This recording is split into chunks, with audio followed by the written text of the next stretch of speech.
Foundation has the opposition crying foul. Still no sign of the elusive debris that could be part of the missing Malaysian jet, and the still fatal legacy of World War I buried in former battlefields. Kia ora, good afternoon. The Problem Gambling Foundation is shocked it's lost most of its government funding and says it'll mean big job losses and a lack of support services. Critics say the funding cut of around $5 million is because the foundation's been critical of government gambling policy. The government says it received a superior bid. One News political reporter Katie Bradford joins us now from Parliament. So Katie, who's been given the funding and what will happen from here?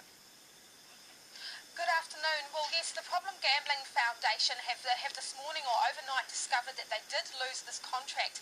Now, they've been the sole provider, or they've been the sort of key provider of addiction and treatment services for gambling problems for about 20 years. They've dealt with 25,000 people in that time, and they've now discovered that that contract that was worth over $5 million has gone elsewhere to other organisations. And now I understand that the organisation who is going to receive the majority of those funds is the Salvation Army, who do of course provide a lot of these sort of services anyway.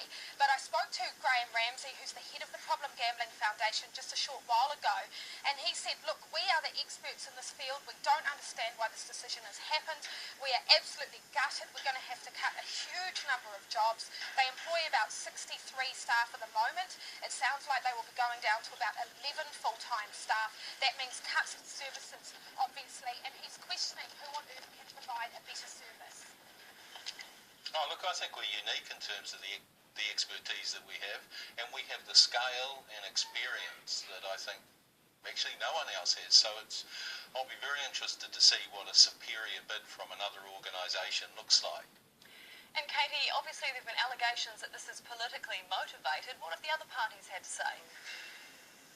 Now, that's what's interesting here, is this information wasn't actually supposed to come out today, from my understanding.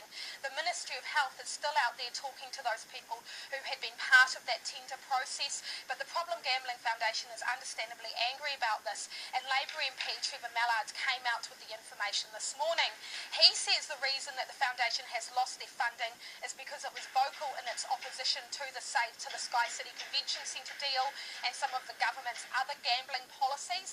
And now he says that's why their funding has been cut. That's the real reason behind it. I've spoken to Internal Affairs Minister Peter Dunn's office, and he absolutely denies that. He says there was no government involvement in this decision, that no minister had any decision over what happened and how that contract was awarded. And the Ministry of Health is also insisting that all proper processes were followed, that in fact when the superior bid was decided upon, they sent that to an independent audit to make sure that all the correct processes were followed.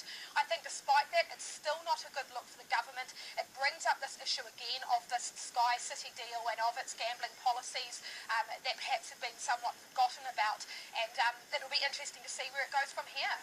Yes, indeed. Thank you, Katie. That is Katie Bradford, live with us from Parliament.